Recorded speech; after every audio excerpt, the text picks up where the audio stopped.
first person we're going to hear from is Dave Taylor for AMSAT on an ARISS update. So please welcome Dave up to the podium. Thank you. I'm going to shed this and take a chance on freezing. But I sweat enough without having that on. All right. It's great to be back. This is my first chance to get back to the symposium since before the pandemic. And I've missed seeing everybody's faces and having all sorts of conversations. ARISS, though, has been going along all along. And we'll give you a short idea of some of the highlights of this past year.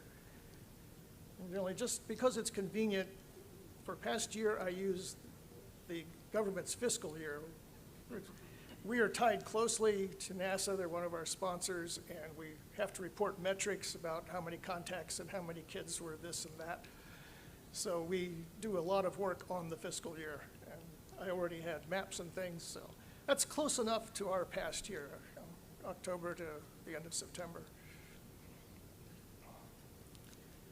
And hey, Frank, just a reminder on behalf of Rosalie, get a photograph of the audience. That's for our metrics.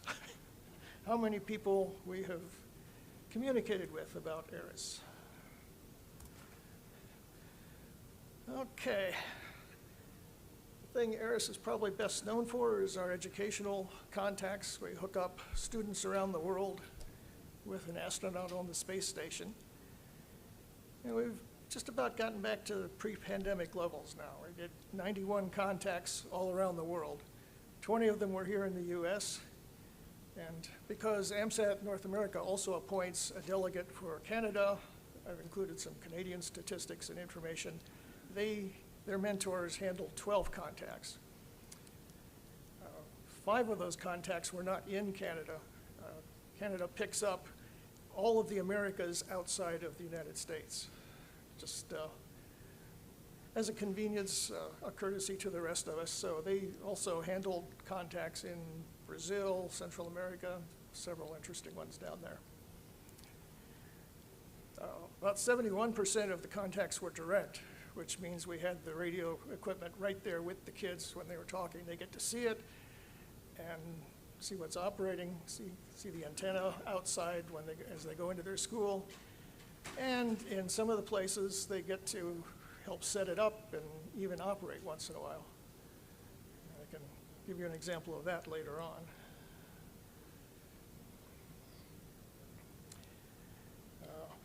Did that change automatically, or did I touch something?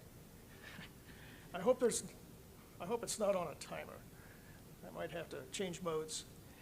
But yeah, so far since the space station went into orbit, the first crew arrived in November of 2000. They did the first ARISS contact in December. We were the first payload turned on. And since then, we've done 1,577 contacts around the world, 75 different countries. I did not bother, I wanted to also mention we've got 3 new contacts just in the last month, or 3 new countries. We did contacts in Tunisia, Mexico, and Azerbaijan.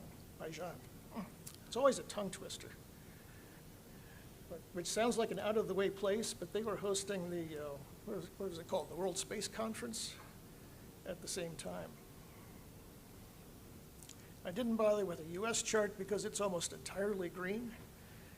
In the past 23 years, we've had contacts in 49 of the 50 states, or also the District of Columbia and Puerto Rico. So we're still working on that 50th state. South Dakota's out there somewhere, we know. We'll get them.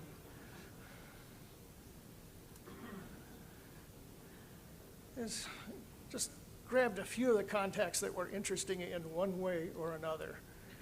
Just about a year ago, we did a contact with what I'm pretty sure is the only school in Antarctica. It's an Argentinian base down there on the big peninsula that sticks up towards Argentina. And we did a contact, the kids there talked to Joe Lindgren. They have one school that covers ages 3 to 21 at that time. So but you know, it's again, possibly unique because most Antarctic bases have researchers, but they don't have entire families down there, and this one does. So I put one picture from there, the picture there on the right with everybody in their orange parkas. You can tell that they're in the Antarctic. I had about 50 students there, plus the teachers, and some of the parents came in. Then we did a big multi-point. It is on a timer. Now, I will try to just deal with that. If it jumps around, I'll take it back. The multi-point in South and Central America and the Caribbean, we had 63 schools involved from 12 different nation states. And it was an event organized by a group called Disaster Fighters, with also support from NASA and different governmental disaster-related agencies. Their primary theme was preparedness for disasters. And of course, hurricanes are the big disaster through most of that area that people need to be ready for. But we connected them all via a web conference and let them all take turns. It was very unique just because of the size and how much it was distributed.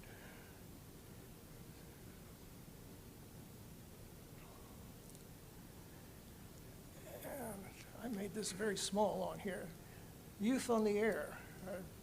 If you've heard about it, the Yoda camp takes place once a year. They try to bring together young hams from all of the Americas, North, Central, and South. This one was up in Canada this year, in the past July. Do a lot of activities, and Ruth Willett was orchestrating the youth activities. Many of you may recognize her name. She's helped out AMSAT and ARISS on many occasions. There were a few years when she was at the AMSAT booth at Hamvention. She's a very active ham radio operator and satellite operator and all-around smart person. So the Yoda contact went nicely. We introduced the kids to ham radio. Well, they're already hams, but we let them do the contact, and then they did a lot of other projects, like a balloon with a ham radio package on board. They built electronic kits and got to operate HF and VHF and make a lot of contacts while they were at the camp. And just this past week, on Wednesday, we did the St. Peter and Thanet contact in the UK. That was, school had 360 students and over 50 visitors, plus parents and other guests, and one reserve astronaut from the UK, Megan Christian, who watched and also answered some questions at the end. There were 3 questions that didn't get asked because they ran out of time on the pass, so she filled in and gave them astronaut answers, if not from the space station. One of the interesting things about this is that I think I mentioned last year, or no, I don't know if we got it mentioned or not, but last year a young girl named Isabella over in the UK got to talk to Joe Lindgren when he was making random contacts up there. And her father is a ham, and he called her over when he heard them on, and she made a call, and he answered her. That got picked up by the media and the press, and it made headlines all over the world. So this is her school, and on this contact, when they initially called to make contact with space station, she was the one making the call. And they were also had it on, they were streaming it on video. Her expression when she finally got an answer out of the static after several calls of just static was great. She talked to an astronaut before, but she was still out of this world and hearing it again. And then she got into line with her fellow classmates and asked another question when her turn came around. So she's becoming quite a ham radio space celebrity. And speaking of that, Jill was making a lot of random contacts while up there. He gained, with the combination of that one in Antarctica, he got worked all continents. And because it's happening more often now, we're getting random or general contacts made because our new radios were designed to make that very easy for the crew to do. They can just walk over to the voice repeater, turn up the volume, and if they key the mic, they're on the repeater and they can talk to whoever's down there. So after Chell, at least 2 other astronauts have been making random contacts this year. So we hope that trend keeps up.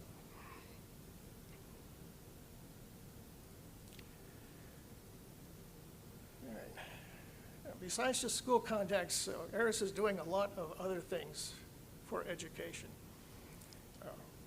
Partly because, well, mostly because we want to expand our outreach. We can only do the school contacts with an astronaut a limited number of times because the astronauts are volunteering their own very meager personal time to make these contacts. And they're getting busier with experiments, and someday there won't be an ISS up there.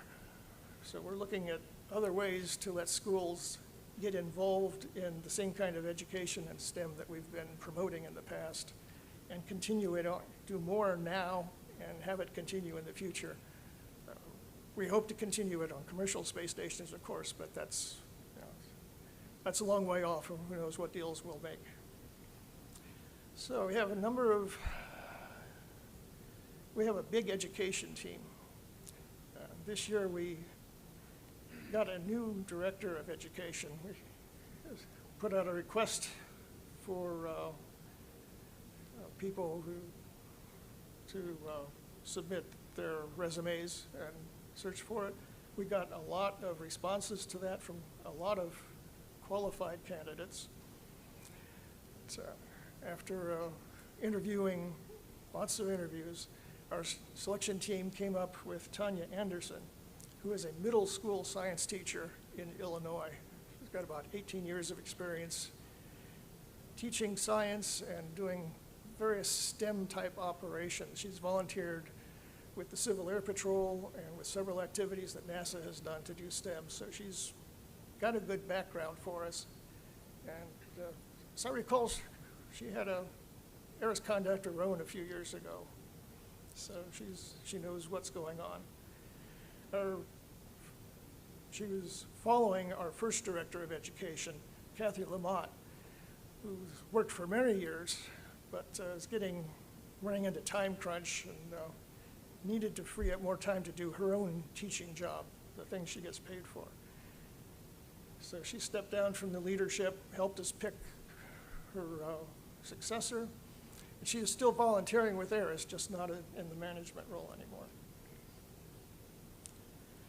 Now, the Director of Education's job is to run our committee.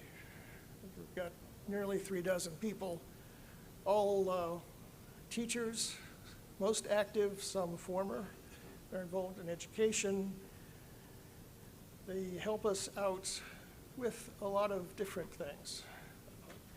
When we do a school contact, all along we've had technical mentors, hams who volunteer to work with the school on the aspects of operation, help them get their station set up and work out their processes.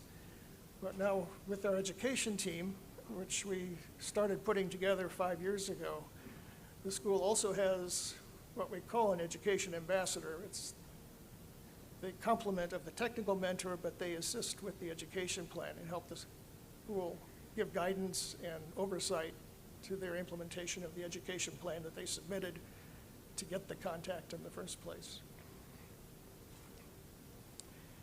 And then beyond that, they help with the selection process. They evaluate the proposals that come in here in the United States to choose which U.S. schools will get contacts, because we are looking for the best education plans, and who better to evaluate an education plan than an educator. And they help with the different projects that we have going on for furthering our education. They advise our management team about how we can improve our education outreach better, improve it better. Well, aside from that, you wouldn't believe I was a technical writer in my career, would you? The benefit to writing was that I could look it over and proofread it, and I didn't have to talk to people. And I should have made that bigger. Anyway, the education team is very busy. They, in addition to helping the schools and picking them, they go out to educational conferences every year, meet with groups of teachers, talk about ARISS, probably 50 to 100 events a year that they are out there promoting ARISS and ham radio and trying to get new people involved. At conferences, they operate an ARISS table just like we do at different ham fests, but with more of an educational bent to it. They give papers there. They're very active and an important part of promoting ham radio and keeping the flow of schools up for us. Mentioned selection, so for those who aren't familiar with it, here in the US, we have people submit proposals to host one of these contacts twice a year, in the spring and in the fall. And those two proposal windows are for contacts in the first half and then the second half of the succeeding year. So there's a long run-up where people are preparing for it, where we're doing all the training, setting up arrangements for ground stations with local ham groups who can put a radio at the school. Our fall window is open right now and will be for another few weeks. During this window or any time in the future, if any of you know somebody who is involved in formal or informal education, so running summer camps, teaching at a school, an educator in a museum, whatever, even homeschooling groups, make sure they know about ARISS. There's information on our website. They can read all about what it provides and what they would have to do to get into it. We really want to keep getting the word out and get as many kids involved in this as we can.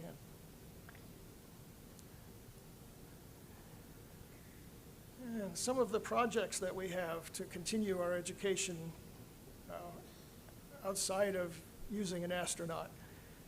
The big one right now is stereo, and our baked-in experience with NASA is showing in that all the acronyms I have listed out on here.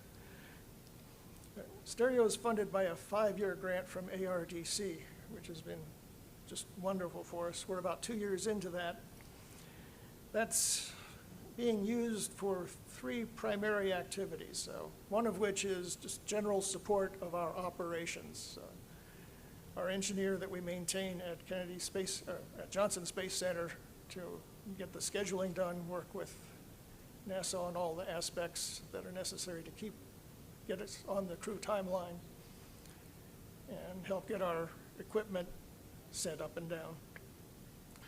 The other 2 are Sparky, which we sometimes call our radio kit. Alan Johnson made a reference to that earlier in his presentation. It is what you see in the picture there. We've got the Sparky is a kit that we provide to, now that we have it operational, we're providing it to every school that has a contact. And it has a Raspberry Pi based SDR using the RTL SDR. And it comes with everything you need to use that Pi. It's got a keyboard, a mouse, a display. And of course the SDR, it's also got a little telescoping antenna you can add to the SDR if you want to send something up quickly in a classroom. Then along with that, we've got different education aids. There are lesson plans that we have developed. There are tools that help with those lesson plans, like a Snap Circuits kit to go with different projects that can be built to demonstrate different radio concepts or electronic concepts. There's something people love to play with when we have it sitting out on the table at Hamvention or Hamcation.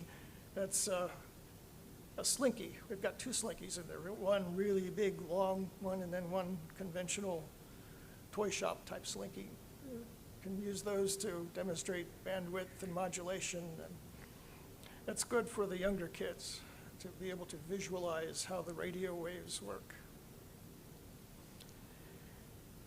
And the third part of stereo is teaching teachers. We can't just give Sparky to a school and expect a teacher to know what to do with it or how to do anything with it. So we teach the teachers, take them in, run them through everything in there, let them play with the circuits, find out how to use the radio and receiver. That Raspberry Pi has the full range of software for different modes, like Alan Johnson was talking about with CubeSat Sim earlier. I think, in fact, it's the same set of software. And that also has been rolled out. We've done 2 so far, but it's all set. They're working well, getting a lot of good comments about it. And we will be doing more and more of those thanks to the ARDC grant. We can get members, the educators, members of our education team down to where we're going to do the training session. The first one was done after an educational conference. So lots of teachers there. We selected a group of them.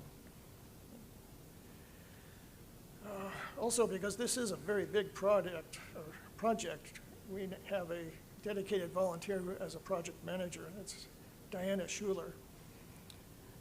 She joined in January and is responsible for all the logistics of getting these kits put together and shipped out to the appropriate schools, getting venues for training and lining up who's going to be doing the training, and anything else that's necessary to keep the stereo project moving along. She, she was a former NASA employee, worked as an engineer and a manager with the JSC and then later at NASA headquarters. So she's got a lot of background information or background in the space field.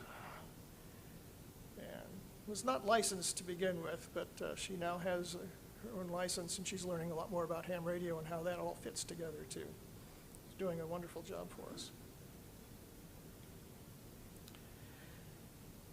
Another project that we have underway, it's not as far along as stereo, is STAR. This is going to involve off-the-shelf robots that we've modified for wireless control. And we've been getting interns through the NASA Summer Intern Program who have been helping us with this.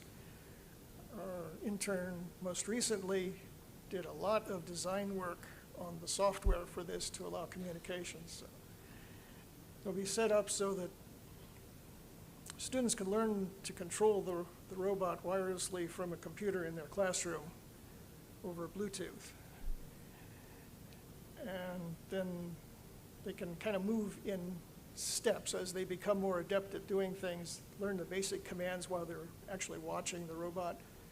Then they can send commands to it by embedding them in APRS messages and sending them out. And that can be done directly from a radio in their classroom, assuming they have a licensed person there. Or sending the APRS commands through a local digipeater and controlling a robot perhaps at another school within range, which gives them the chance to have inter-school competitions set up. One school could set up an obstacle course. Actually, they would both set up an obstacle course, tell the other one what it looks like, and then each school has to come up with the commands to get through the other school's obstacle course, and they can compete with each other that way. They're not actually seeing the robot, they're sending the commands over to move it where they think it needs to go. And the step beyond that, once they master it, is to learn how to contact the space station and track it and all the extra things you learn there, and then send those APRS commands to another school through a digipeater in space. And that's going to be really tricky, but it's an ultimate goal to really keep the motivated people moving toward a really stretch goal. So this project is funded by a grant from the ARRL Foundation, and let's see, we had a bequest from Keith Pugh on that too, didn't we, to get it started? We've kind of been treating this as a Keith Pugh Memorial Education project. Keith was, I know, very active in ham radio down in this area and in AMSAT, and a wonderful mentor for ARISS for many years, working with the schools and kids. So we're happy to have this going underway. And the third thing we have going is the Student Mission Control, which we sometimes refer to as SOOSS, which is Student On-Orbit Sensor System, as I recall. The idea there is going to be to have a Raspberry Pi system on space station with a custom designed sensor hat sitting on it that's collecting environmental data, measuring gases, certain gases in the atmosphere up there, the temperature, the humidity, accelerometer to give information on motion, and all that will be sent down to Earth sort of in the background on our radios and collected, aggregated, and stored on a server down on Earth, from which kids can use a virtual control panel to look at that data, see what things are like on the space station, and look at historical data and do analysis of trends or whatever kinds of projects their teachers or we can come up with in lesson plans. We're doing the onboard sensor collection part. Overall, this was a project, an ISS National Lab project that was funded by a grant from the National Science Foundation. And we got the data collection part. The University of Berkeley was developing the control panel that will take the data we provide and let the kids work with it in different ways. So I'd say that's in early days so far, but moving along. Looking at hardware projects, following on what I just said, I want to jump down to the fourth bullet there, the ARISS Pi. The ARISS Pi that we're developing for that mission control system is also going to have some other features in it that we would like to have to support ARISS activities. So it's going to be hooked up to the radio so it can send that telemetry down. So why not give it the capability to send some commands to the radio too and tell it to change modes or frequencies, things like that. We want to incorporate that capability, and then if it's hooked into the wireless, the Wi-Fi network on the space station, we can get permission from NASA, we hope, to connect to that and control it remotely. We can tell the radio when to turn on or off or change modes by connecting through the network. And that will speed up a lot of our operations. Right now, if we want to make a change, we have to send the request to NASA, and they send it to an astronaut if it's urgent, and we have to convince them that it's urgent, or it just gets put on their timeline as astronauts have a sort of a job jar, lots of little things that they can do in any order they want whenever they have time for it. So sometimes we send a request and we have to wait a while for it to happen. And this would speed up some of our operations and changeovers. It can also, if we have that, we could send up photographs or images and operate SSTV, put it into an SSTV mode and have this ARISS Pi feeding it. So we would have an alternate way of sending SSTV events rather than using the matching radio that's over in the Russian segment for SSTV, which is what we do now. That jumped ahead, sorry. I didn't notice that. The other projects we're working on, one is ham TV. Remember, we used to have a digital ham TV transmitter on board, and it failed a few years ago. We were fortunate enough to get it sent back to Earth. We sent it over to Italy for repair and got it back last year. And then late last year, one of our engineering team members, Kerry Banky in San Diego, got this, and he ran it through some tests to check it out. He tested it with the new power supply system that we built to make sure that it would work when we get it sent back up to ISS. It then went back to Johnson Space Center, and he went with it, and he and Ken Ransom, our engineer there, worked with NASA to do some RF tests that NASA wanted before sending it back up, and also to test it with a new HDMI camera that is on board. We used to use NTSC type cameras up there. So that testing was completed, verified that the cameras would work through the HDMI to NSTC converter we have built. We tested it with what's in the second bullet there, the ham video overlay generator, which is another item that we intend to send up to use with the ham TV.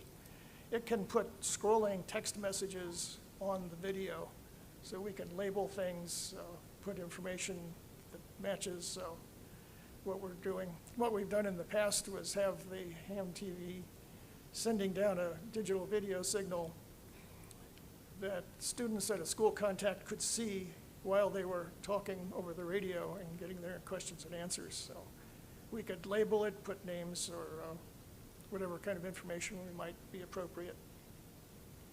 And that contains the converter for the HDMI to NTSC format for the cameras. So we know all that's working. Ham TV, we identified that there is some spurs on the output of that. And so rather than send it up and have to turn it off whenever a spacecraft that might be affected by those was going to be docked, which would have been probably over half the time, we elected to keep it on the ground, and we're designing a filter that will go on it to make it, to alleviate that problem, and then we can keep it operational most of the time, so that if we're not using it actively to show an astronaut during a contact, we can just be sending down stock images. And again, once we get that ARISS Pi up there, we could be having slideshows all the time on the digital, just for people could tune in and watch, rather than what we did in the past, which was leave it turned on and you could tune into a blank carrier just to test your receiver. Our radio system has a 1200 megahertz receive capability, and we started a long time ago devising a diplexer that we can stick in line and eventually do an LV voice repeater. So that's coming along. It's just about ready, but there's paperwork and testing before it can be flown. And the last one is very far out. In talking about the ham TV while we were waiting to get it repaired, we started thinking about ham TV Mark II, how we could update that. And we were thinking using an SDR to do some different things, to try new different formats. That has grown a bit into more of a multi-mode digital communication system that we hope to demonstrate a few of the techniques that we will need when we have a radio out in deep space, or out on Gateway or at the moon. Actually on the moon. Gateway is at the moon, or will be. So we're working on that. There's a sense, right now, it's still very early picking out what kind of hardware we want to use with this. And I'm really out of touch, so that's kind of iffy. That's basically my understanding at this point. We've got our director of engineering in here, can probably provide more details about any of the projects that we have going on. But ARISS is actively involved in working on new projects to keep things interesting on the space station.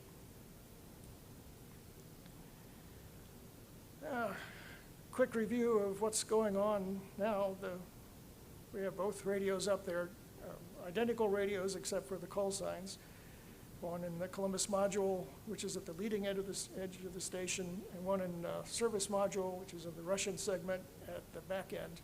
So they've got a nice wide separation. We've been running the voice repeater on the one and digipeater on the other. Digipeater would occasionally be taken off the air to do SSTV contacts. Both of the radios get used for school contacts, because the Russians have been doing a lot of contacts in their own country and a few others as well. SSTV, a lot of us are waiting to get another event going.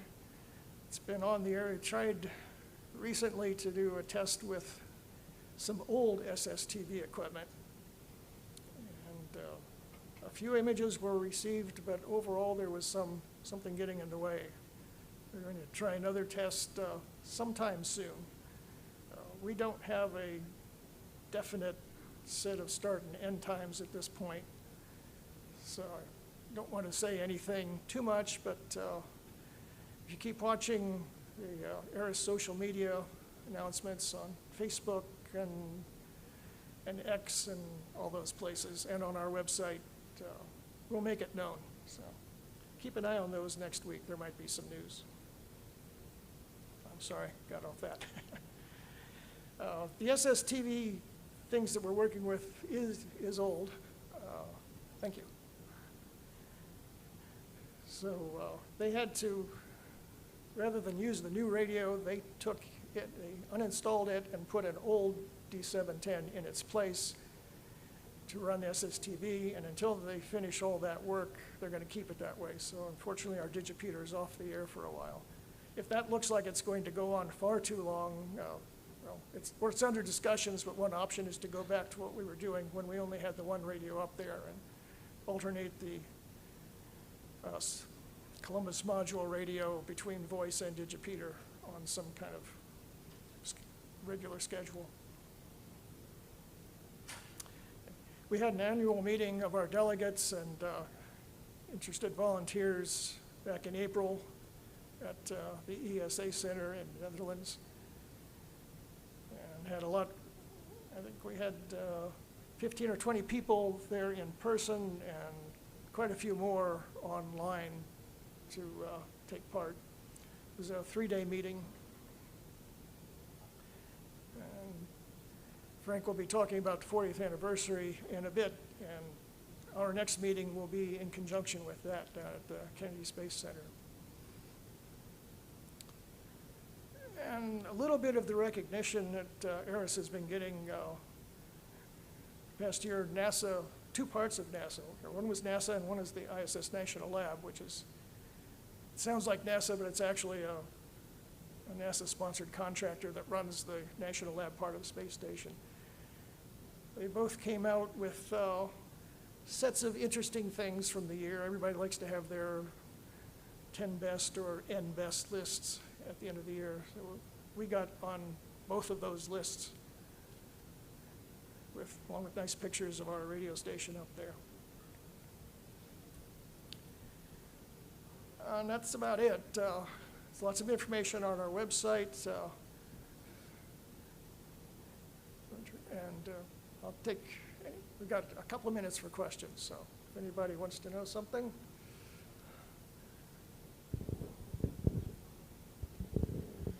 Yeah, Dave, does your website have the essential specifications for the ground station, such that if I get an educator to prepare a proposal, and I might offer my station as a ground station, Yes. you know, I'm not sure my station, which is a little old, I mean, it's a FT736R, and that might not be up to speed no. these days. The answer What is do you yes. what do you need?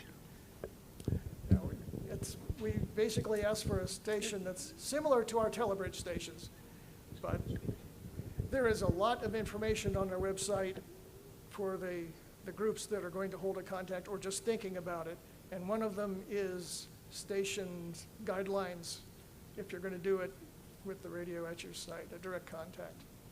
So we go into, you know, what kind of radios, power, antennas, all that thing. Anything else?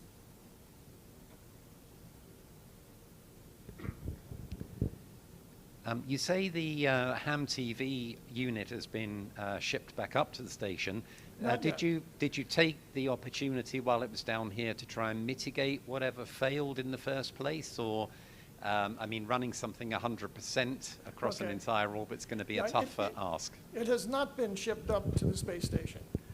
It was on a scheduled cargo flight, but after we got these tests and evaluated them ourselves, we decided it was much better to pull it from that flight and have it on hand while we develop the filter and then send it all up together, rather than send it up and have it sitting around with a tag that says "do not use."